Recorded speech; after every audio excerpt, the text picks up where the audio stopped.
Emma Woodhouse, handsome, clever, and rich, with a comfortable home and happy disposition, seemed to unite some of the best blessings of existence, and had lived nearly 21 years in the world with very little to distress or vex her.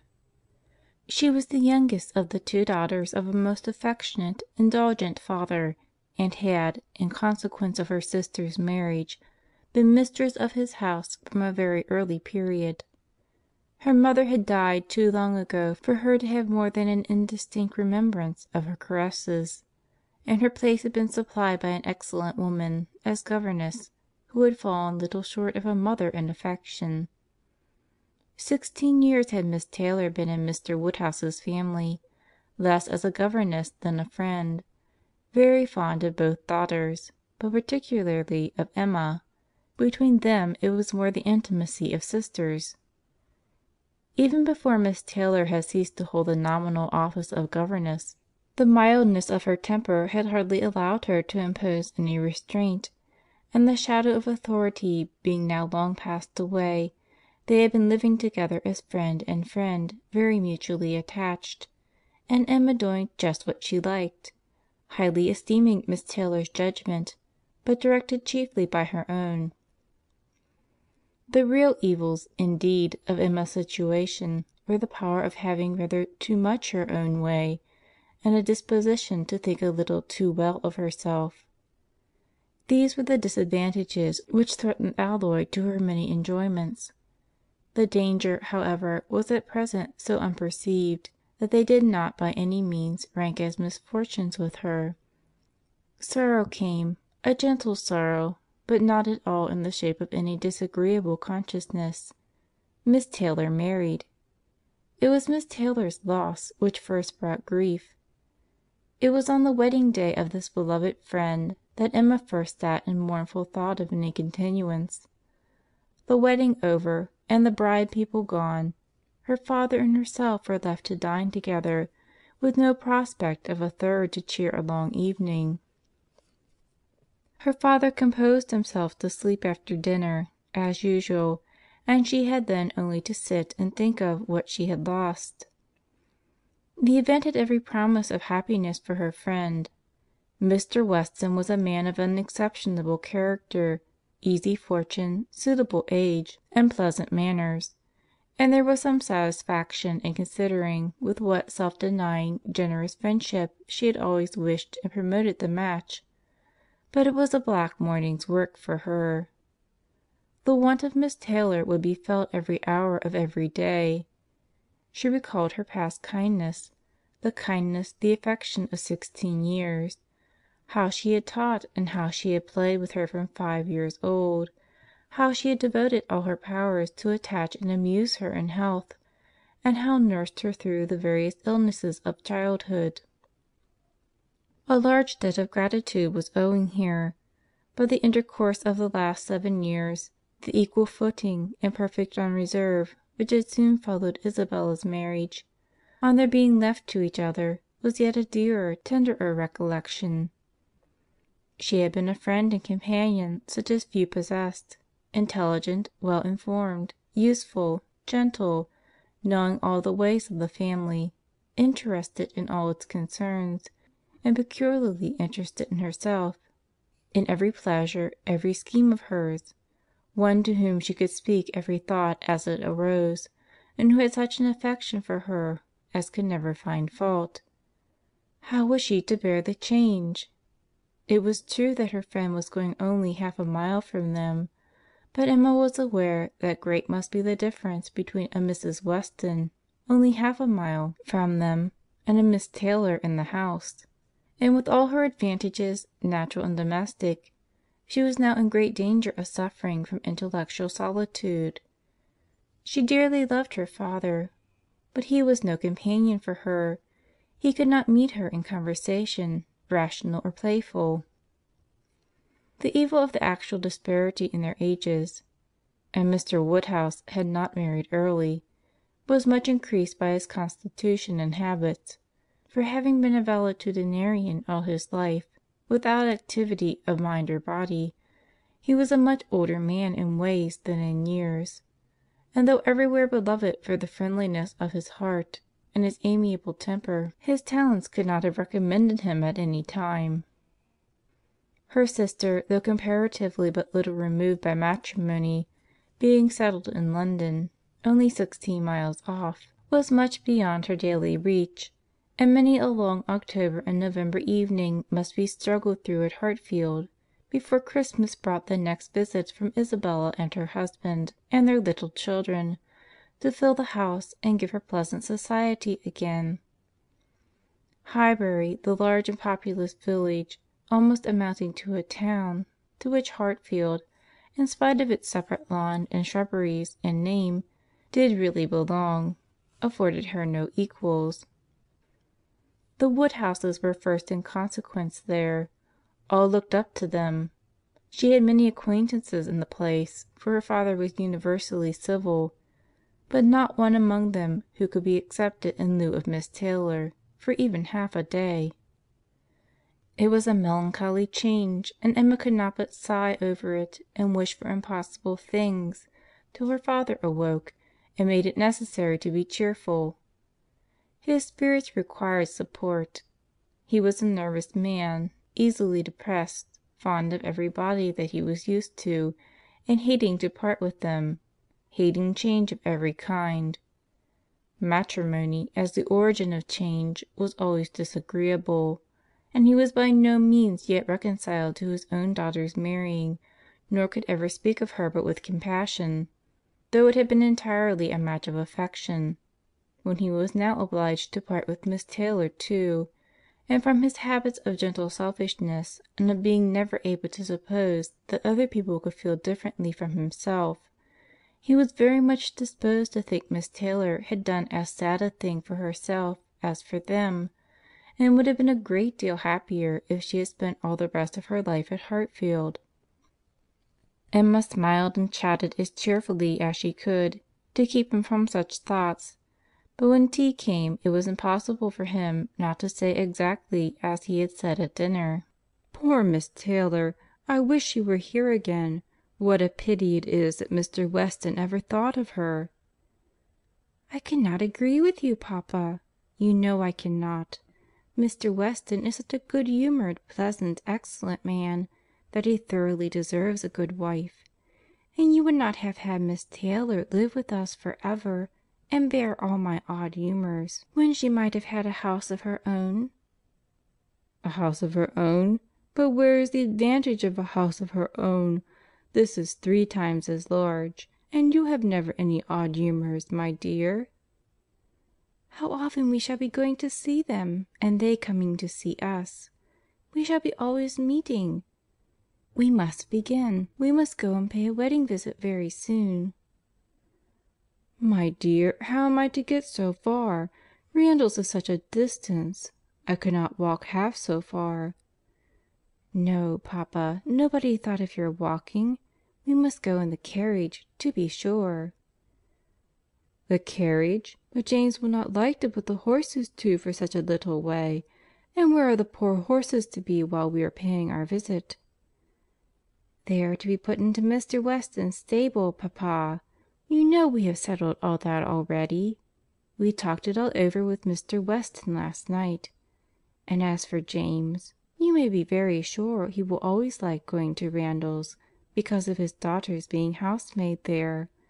I only doubt whether he will ever take us anywhere else. That was your doing, papa. You got Hannah that good place. Nobody thought of Hannah till you mentioned her. James is so obliged to you." "I am very glad I did think of her. It was very lucky, for I would not have had poor James think himself slighted upon any account, and I am sure she will make a very good servant. She is a civil, pretty spoken girl, and I have a great opinion of her. Whenever I see her, she always curtseys and asks me how I do, in a very pretty manner; and when you have had her here to do needlework, I observe she always turns the lock of the door the right way, and never bangs it. I am sure she will be an excellent servant, and it will be a great comfort to poor Miss Taylor to have somebody about her that she is used to see. Whenever James goes over to see his daughter, you know, she will be hearing of us. He will be able to tell her how we all are." Emma spared no exertions to maintain this happier flow of ideas, and hoped, by the help of backgammon, to get her father tolerably through the evening, and be attacked by no regrets but her own. The backgammon table was placed, but a visitor immediately afterwards walked in and made it unnecessary. Mr. Knightley, a sensible man about 7 or 8 and 30, was not only a very old and intimate friend of the family, but particularly connected with it as the elder brother of Isabella's husband. He lived about a mile from Highbury, and was a frequent visitor, and always welcome, and at this time more welcome than usual, as coming directly from their mutual connections in London. He had returned to a late dinner after some days' absence, and now walked up to Hartfield to say that all were well in Brunswick Square. It was a happy circumstance, and animated Mr. Woodhouse for some time. Mr. Knightley had a cheerful manner which always did him good, and his many inquiries after "poor Isabella" and her children were answered most satisfactorily. When this was over, Mr. Woodhouse gratefully observed, "It is very kind of you, Mr. Knightley, to come out at this late hour to call upon us. I am afraid you must have had a shocking walk." "Not at all, sir. It is a beautiful moonlit night, and so mild that I must draw back from your great fire." "But you must have found it very damp and dirty. I wish you may not catch cold." "Dirty, sir? Look at my shoes. Not a speck on them." "Well, that is quite surprising, for we have had a vast deal of rain here. It rained dreadfully hard for half an hour while we were at breakfast. I wanted them to put off the wedding." "By the bye, I have not wished you joy, being pretty well aware of what sort of joy you must both be feeling. I have been in no hurry with my congratulations, but I hope it all went off tolerably well. How did you all behave? Who cried most?" "Ah, poor Miss Taylor! 'Tis a sad business." "Poor Mr. and Miss Woodhouse, if you please. But I cannot possibly say, poor Miss Taylor. I have a great regard for you and Emma, but when it comes to the question of dependence or independence, at any rate, it must be better to have only one to please than two." "Especially when one of those two is such a fanciful, troublesome creature," said Emma playfully. "That is what you have in your head, I know, and what you would certainly say if my father were not by." "I believe it is very true, my dear, indeed," said Mr. Woodhouse with a sigh. "I am afraid I am sometimes very fanciful and troublesome." "My dearest papa, you do not think I could mean you, or suppose Mr. Knightley to mean you? What a horrible idea! Oh no! I meant only myself. Mr. Knightley loves to find fault with me, you know. And a joke. It is all a joke. We always say what we like to one another." Mr. Knightley, in fact, was one of the few people who could see faults in Emma Woodhouse, and the only one who ever told her of them; and though this was not particularly agreeable to Emma herself, she knew it would be so much less so to her father, that she would not have him really suspect such a circumstance as her not being thought perfect by everybody. "Emma knows I never flatter her," said Mr. Knightley, "but I mean no reflection on any body. Miss Taylor has been used to have two persons to please. She will now have but one. The chances are that she must be a gainer." "Well," said Emma, willing to let it pass, "you want to hear about the wedding, and I shall be happy to tell you, for we all behaved charmingly. Everybody was punctual, everybody in their best looks, not a tear, and hardly a long face to be seen. Oh no! We all felt that we were going to be only half a mile apart, and were sure of meeting every day." "Dear Emma bears everything so well," said her father. "But, Mr. Knightley, She is really very sorry to lose poor Miss Taylor, and I am sure she will miss her more than she thinks for." Emma turned away her head, divided between tears and smiles. "It is impossible that Emma should not miss such a companion," said Mr. Knightley. "We should not like her so well as we do, sir, if we could suppose it.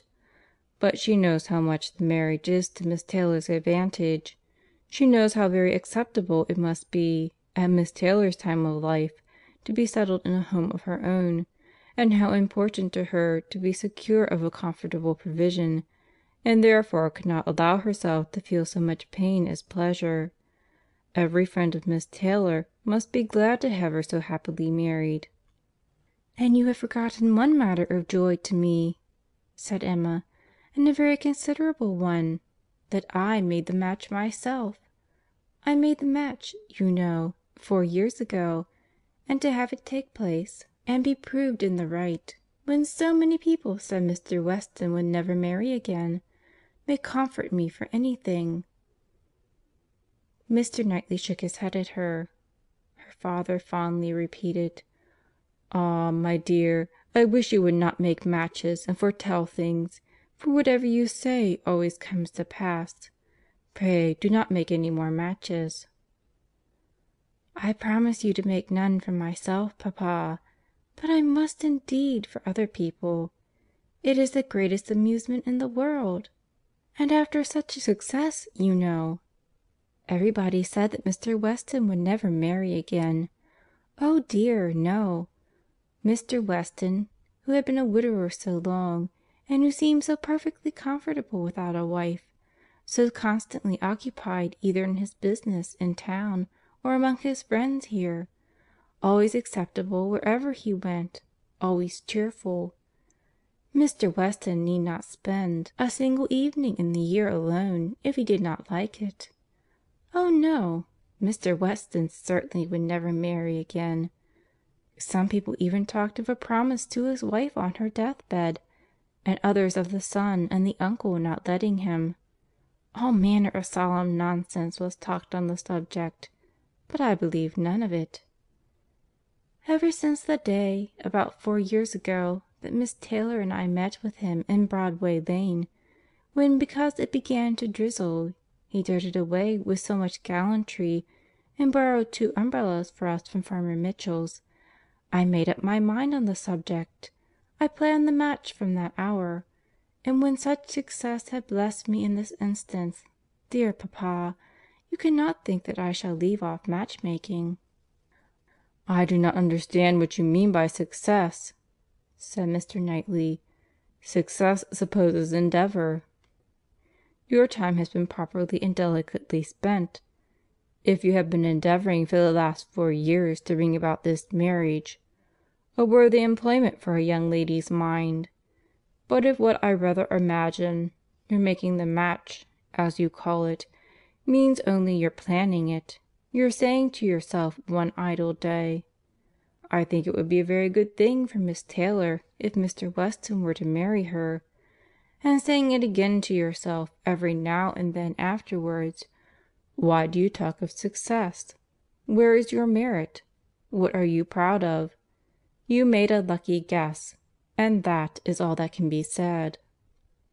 "You have never known the pleasure and triumph of a lucky guess? I pity you. I thought you clever, for, depend upon it, a lucky guess is never merely luck. There is always some talent in it. And as to my poor word 'success,' which you quarrel with, I do not know that I am so entirely without any claim to it. You have drawn 2 pretty pictures, but I think there may be a third, a something between the do nothing and the do all. If I had not promoted Mr. Weston's visits here, and given many little encouragements, and smoothed many little matters, it might not have come to anything after all. I think you must know Hartfield enough to comprehend that."